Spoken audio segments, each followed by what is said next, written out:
कितना दुर्भाग्य उन लोगों का रहता है। क्या करना क्या करना भैया, इस सेवा करने में यही भाव रखता था कि मुनिराज आ जाएं, बलि पिताश्री के 2 चांटे खा लूंगा, लेकिन मुनिराज की सेवा नहीं छोड़ूं। कहां गए थे? एक ही ठिकाना रहता था। कहां मिलेगा? कहां मिलेगा? महाराज जी के पास में मिलेगा। भैया वृत्ति करना, सोच को ले जाना, कोई बुजुर्ग हैं तो उनका हाथ पकड़ लेना, उनके पैर धुला देना, उनके पैर पहुंच देना। हम है ना महाराज आपके लिए, बोलो हम है ना आपके लिए, हम करेंगे सेवा आपके लिए। तो घर वाले चिल्लाते थे, तुम ही हो क्या गांव भर में लड़के, तुम ही काम करोगे? मैंने कहा तुम्हारा विषय नहीं है। वो 2 चांटे भी मार देते, मैंने कहा 2 क्या तुम 6 मारो, लेकिन महाराज जी के नाम पर मैं सब सह लूंगा। महाराज जी के नाम पर सब सहने कर लूंगा। कोई मजदूरी थोड़ी कर रहा हूं मैं, कोई शराब की बोतल थोड़ी पकड़ रहा हूं। मैंने क्या पकड़ा है? कमंडल पकड़ा है, भैया वृत्ति की है, और उसका ही परिणाम निकला। मुनि की सेवा का फल मुनि के रूप में फलीभूत हुआ। भैया ये सब चीजें सब यहीं छूट जाएगा, कुछ भी साथ में जाने वाला नहीं है, कुछ भी बचने वाला नहीं है। जो पहले जिन्होंने कमाया वो भी छोड़ के चले गए, और जो अभी भी जा रहे वो भी छोड़ के जा रहे। भैया लोग हमेशा ये बोलते हैं कि भैया मनोज जी के पिताजी खूब सेवा की साधुओं की, क्या खूब सेवा की उन्होंने, खूब सेवा में रहे। तो भैया भली आज वो नहीं है, पर लोगों की दिमाग में जिंदा है कि भैया उनको ही याद रखता जो क्या करते हैं। कई लोग चौमासा वगैरह होते हैं, तो देखो मैं आपको एक बात बता दूं कि कभी समाज के भरोसे चौमासे नहीं होते, समझ लेना।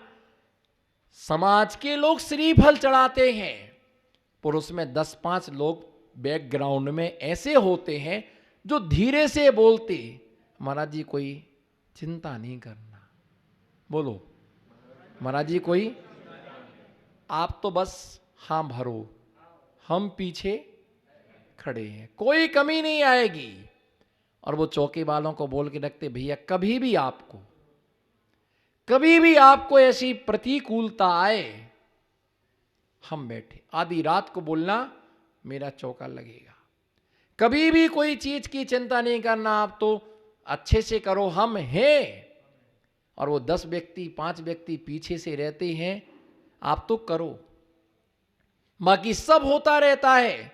और जो 10 व्यक्ति होते हैं चौमासे वाले, लाभ लेने वाले, मालूम वो ये नहीं सोचते महाराज जी का चौमासा है, वो ये सोचते हैं हमारे घर का चौमासा है, हमारी जिम्मेदारी हम करेंगे, पुण्य हमें अर्जित करना है तो तन भी लगाना पड़ेगा, बोलो मन भी लगाना पड़ेगा, और भगवान की आरती करना है। दीपक लाओ, बोलो ना, भगवान की आरती करना है। दीपक लाके दीपक दे दिया, कर लो आरती, हो जाएगी। दीपक से आरती होती क्या? हाँ बोलो कोई ना, मैं दूंगा फिर बत्ती। क्या क्या चाहिए उसमें क्या चाहिए? ले लो घी, हो जाएगी यार, घी ला, कंसरा ला के रख दो, घी से हो जाएगी आरती। नहीं, उसमें फिर क्या चाहिए? रुई चाहिए उसके लिए, बाती चाहिए उसके लिए। अब घी भी आ गया, बाती भी आ गई, सोना ना दीपक, कर लो आरती। दीपक क्या चाहिए? कई बार माचिस नाराज हो जाती है कई बार माचिस, अरे बोलो ना, लास्ट बस खत्म कर रहा हूं, चिंता मत करो। हाँ, कई बार माचिस नाराज हो जाती है, रगड़ते रहो। तुमने हमको गीले में रखा, वो फूल गई, वो क्या हो गई? फूल गई, वो जले ही नहीं। ये विधि मंगल आरती, जल्दी करो, ये विधि मंगल आरत कीजिए। वो जले ही नहीं, रगड़ के नाक में, वो जली भी तो आधी जल के बुझ गई वो। तो भैया कई बार ऐसा कि ज्यादा फूल जाते तो पर वो काम नहीं करती। ऐसी आदमी ज्यादा फूल जाए ना तो वो काम नहीं करता है उसका दिमाग। तो माचिस भी खड़खड़ी हो, वो खड़खड़ी में क्या होती? जल जाती, फिर उससे क्या होती है? बस ऐसे ही गुरुओं की सेवा, जो ऐसा भाव बना लेता कि नहीं एक कहाँ जाएंगे, चौमासा करना है, सेवा करना है। ऐसे समय में हम सेवा नहीं करेंगे तो कौन करेगा? जब 10 व्यक्ति ऐसा ठान लेते तो अपने आप सारे काम हो जाते। अब पुण्य तो लेना है, क्यों पराग जी? पुण्य तो बैठे हैं सेठ जी, बोलो पुण्य तो चाहिए, पर टाइम पर आएंगे और टाइम पर चले जाएंगे। तो भैया निश्चित है कि सब करना पड़ता है। क्या? सब कुछ करना पड़ता है। और जब सब करते, पुण्य ऐसे ही संचित नहीं होता। हम तो यही भावना रखते थे। और मैं तो जब दीक्षा के लेने के पहले, ब्रह्मचरी बनने के पहले खूब सेवा की, इतना आनंद लिया अपने को। तो जहाँ महाराज जी मिल गए ना, समझो सारे धाम मिल गए। बस अपना यही था कि सब कुछ यही है, और उनसे जो पुण्य अर्जित किया वो कभी क्षय नहीं होता। इसलिए उपाध्याय परमेष्टि के द्वारा ऐसा प्रूपित किया जाता, मिथ्यावाद मदोग्रम, वे मिथ्यात पर कुठारा घात करते हैं।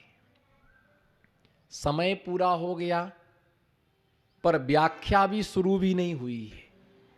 क्या? समय पूरा हो गया, लेकिन व्याख्या भी शुरू भी नहीं। सिर्फ इतना, मिथ्यावाद मदोग्रम, जिनको मिथ्या अभिमान है, उपाध्याय परमेष्टि उस पर क्या करते?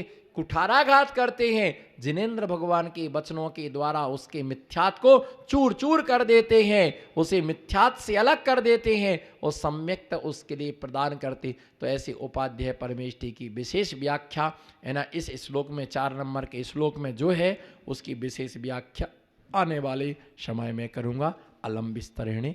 जय बोलो शांतिनाथ भगवान। धर्म स्नेही बंधुओं,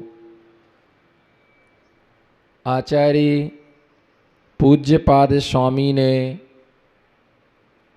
पंचमा गुरु भक्ति के अंतर्गत उपाध्याय परमेष्टि के विषय में बतलाया था।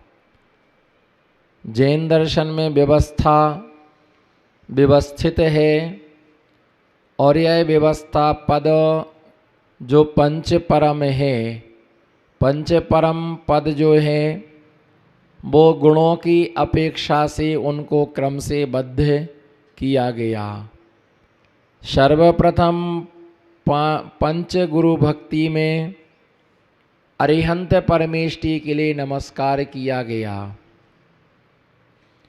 प्रश्न यह होता है कि 5 परमेष्टियों में सिद्ध परमेष्टि सबसे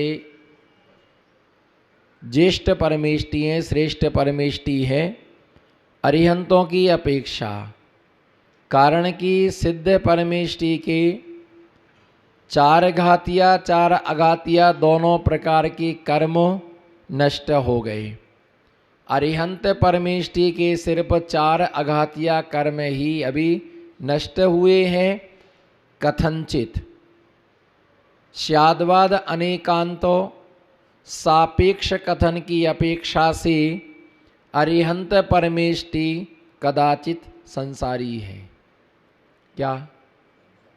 स्याद्वाद अनेकांत से, सापेक्ष कथन से, नए विवक्षा से अरिहंत परमेष्टि भी संसारी है। पर वो संसारियों में भी अंतर होता है। जो हमारे जैसे वो संसारी नहीं है, उनका जो संसार है वो जली हुई रस्सी के समान है। किसके समान? जली हुई रस्सी के समान अरिहंत परमेष्टि का संसार है। जिस प्रकार से जली हुई रस्सी, क्या? जली हुई रस्सी, उस रस्सी का आकार तो रस्सी जैसा होता है, पर वो किसी भी वस्तु को बांधने के काम में नहीं आती, क्योंकि सिर्फ उसका क्या है? रस्सी का आकार है, लेकिन अंदर से वो निशक्ति हो चुकी है। उसकी जो बांधने की ताकत थी, उसकी जो बांधने की हिम्मत थी, वो क्या हो चुकी है? समाप्त हो चुकी। इसी प्रकार से तीर्थंकर अनंत भगवान संसारी हैं, पर उनका संसार जला हुआ, जली हुई रस्सी के समान है, क्योंकि संसार में जो बांधने वाला जबरदस्त कर्म था, जिसका नाम था मोहिनी कर्म। कौन सा कर्म? बोलो। मोहिनी मूरत। मोहिनी मूरत, यही मोहिनी कर्म है। बोलो ना, बोलो मोहिनी मूरत। क्या काले काले बाल हैं, वाह। बोलो क्या, बहुत काले बाल हैं, बस यही तो ये मोहिनी कर में जिंदा है। क्या गोरे गोरे गाल, बोलो, बोलते तो है ही, बोलो क्या गोरे गोरे गाल और काले काले बाल, क्या चाल है, बोलो क्या, बस यही मोहिनी कर में। और इतना अशुभ मोहिनी कर में, इतना अशुभ मोहिनी कर में, जिस जीव के अंदर अनंत दर्शन, अनंत ज्ञान, अनंत वीर, अनंत सुख, अव्याबादत्व, अवगायनत्व, सूक्ष्मत्व, अगुरु लघुत्व आदि अनंत गुण हैं, जिसके अंदर उन अनंत गुणों में से सिर्फ तेरी दृष्टि बालों पर गई, सिर्फ तेरी दृष्टि गालों पर गई, सिर्फ जो नश्वर पदार्थ है ना, वो उस नश्वर पदार्थ पर तुम्हारे गई। क्योंकि जो बाल आज काले दिखाई दे रहे हैं वो आने वाले समय में सफ़ेद हो जाएंगी। जहाँ पर एक घना जंगल दिखाई दे रहा है, एक दिन बिल्कुल मैदान क्या मिलेगा, साफ मिलेगा, सिर्फ किनारे किनारे पर झाड़ियाँ रह जाएंगी। कहाँ, किनारे किनारे पर एक दो झाड़ियाँ रह जाएंगी, बाकी सब जंगल क्या हो जाएगा, जंगल बिल्कुल साफ हो जाएगा, मैदान साफ हो जाए। अरे हम तो आपको पहचान ही नहीं पाए, बिल्कुल आप पहले कितने काले बाल थे, कितने घने बाल थे, आज सब।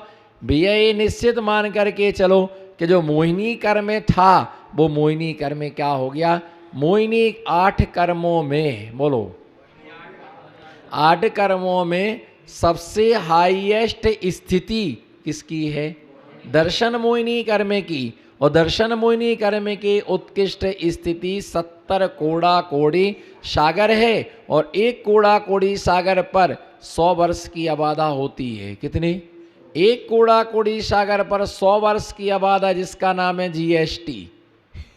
एक कोड़ा कोड़ी पर 100 वर्ष की आबादा लगती है, और 100 वर्ष की आबादा तो जिसके 70 कोड़ा कोड़ी सागर की उत्कृष्ट स्थिति है, उसके 7000 वर्ष की क्या पड़ती है, आबादा पड़ती है ना। आबादा का मतलब होता है जो ना दे बाधा, उसका नाम है अबाधा। अबाधा की परिभाषा ये दी है कि कर्म बंधने के बाद, सुनो ध्यान से, सैद्धांतिक विषय है ना, जो कर्म बंधने के बाद, क्या, जो कर्म बंधने के बाद अंतर मुहूर्त तक यथा स्थिति में रहता है, उसका नाम क्या है, अबाधा। इसके बाद में उदय अबाधा, उदीर्णा अबाधा, तो इतनी इसकी अबाधा पड़ती है कि 100 वर्ष, एक कोड़ा कोड़ी सागर वर्ष में 100 वर्ष की अबाधा पड़ती है। और ऐसे मोहिनी कर्म की सबसे ज़्यादा 70 कोड़ा कोड़ी सागर की उत्कृष्ट स्थिति है। चारित्र मोहिनी जो कर्म है उसकी 40 कोड़ा कोड़ी सागर उसकी स्थिति है। अगर कोई देवशास्त्र गुरु की अवज्ञा की निकृष्ट परिणामों के साथ, ध्यान से देना, शब्दों को सुनना, किसी जीव ने निकृष्ट परिणामों के साथ में, बोलो बिल्कुल निकृष्ट परिणामों के द्वारा किसी जीव ने देवशास्त्र गुरु की अवज्ञा की, अवहेलना की, तिरस्कार किया, अभिनय किया, अनादर किया, उनसे झूठ बोला, है ना, उनकी आंखों में धूल डाली, तो ऐसा जीव उत्कृष्ट 70 कोड़ा कोड़ी सागर की उत्कृष्ट स्थिति का बंद करता है। इतने काल तक तुम्हें सम्यक दर्शन होने की कोई संभावना नहीं है, बस भटकते रहो, जन्म लेते रहो, मरण करते रहो। और इसके साथ में क्या है, देवशास्त्र गुरु के दर्शन करने की अवज्ञा करने से इस स्थिति को बांधता है। और चारित्र धर्म की अवहेलना करने पर चारित्र मोहिनी कर्म की उत्कृष्ट स्थिति बांधता है। बताओ, सोले का भोजन करते, बिल्कुल एक एक शब्द पर ध्यान देना, सोले का भोजन करते, मर्यादा का, बोलो ना, सोले का, जोर से बोलो, सोले का भोजन करते, मर्यादा का भोजन करती, सोला पहन के भोजन करती, शुद्ध जल का त्याग है, रात्रि में 4 प्रकार के अन्य जल का, रात्रि में 4 प्रकार के अन्य जल का त्याग है ना। कुछ भी बिल्कुल सब कुछ पालन करते हैं, सब कुछ करते हैं, लेकिन व्रत लेने से क्या करते हैं, डरते हैं, नहीं लेना है ना। ये मना कर रहा है, वो मना कर रहा है, हमको भी तो किसी ने मना किया होगा, हमको भी किसी ने मना किया होगा, पर उन्होंने मना किया, पर हम बोलो हम माने नहीं, क्योंकि हमने उस चारित्र मोहिनी कर्म को पहले ऐसा बांधा नहीं, और बांधा नहीं तो हमें संयम ग्रहण करने में कोई बांधा नहीं हमने। छोटी मोटी बाधाएं आती, लेकिन जिसका निकृष्ट बंधा हुआ है, 40 सालों से एक टाइम भोजन कर रहे हैं, पानी भी नहीं पीते, दूसरी बार है ना, एक बार भोजन करते, शुद्ध भोजन करते, भैया प्रतिमा ले लो, व्रती बन जाओ, व्रती नहीं बनना है, महाव्रती बन जाओ, महाव्रती नहीं बनना है। ये चारित्र मोहिनी कर्म में बंधा हुआ है, जो तुम्हें व्रत रूप से परिणमन नहीं करने दे रहा है। क्या नहीं करने दे रहा? सामान्य पुण्य का आश्रव 16 का भोजन करने से होगा, सामयिक आदि करने से सामान्य पुण्य का आश्रय होगा, लेकिन वो पुण्य, वो है ना, जो साधना तुम मोक्ष के लिए कर रहे थे, उससे मोक्ष की प्राप्ति नहीं होगी। कई लोग क्या कहते, आप तो घर में रहो, महाराज जी जैसे ही है, हमारी मम्मी, बोलना, हमारी मम्मी माता जी जैसी हैं, बस उनके हाथ में पीछे कमंडल नहीं है, बाकी क्रिया तो हमारे पापा तो घर के महाराज जी हैं। बोलो भैया, हमारे पापा तो घर के महाराज जी हैं, एक टाइम खाते हैं, बोलो एक टाइम, एक ही बार खाते, सोध के क्या करते हैं, सोच के खाते हैं, देख के खाते हैं। पर ये बताओ सोते काय पर हैं? डिल्लप के गद्दे पर, क्योंकि पीछे थोड़ा चुभता है। बैठते काय पर है? कुर्सी पर। तकिया के बिना नहीं चलता है, तकिया के बिना नहीं चलता है। और चप्पल तो जरूर पहनते हैं, गरम लगता है, चप्पल पहनते हैं, और रोज मंजन करते हैं, और शेविंग करते हैं, बाल कटाते हैं, बदल बदल के कपड़ा पहनते। फिर हम क्या कह रहे हैं? घर के, बोलो ना प्रतिपाल जी अध्यक्ष, घर के महाराज जी। एक तो लक्षण नहीं है, एक टाइम भोजन करने मात्र से यदि कोई घर के महाराज जी जैसे हो जाए, तो मैंने गलती कर दी फिर महाराज जी बन के।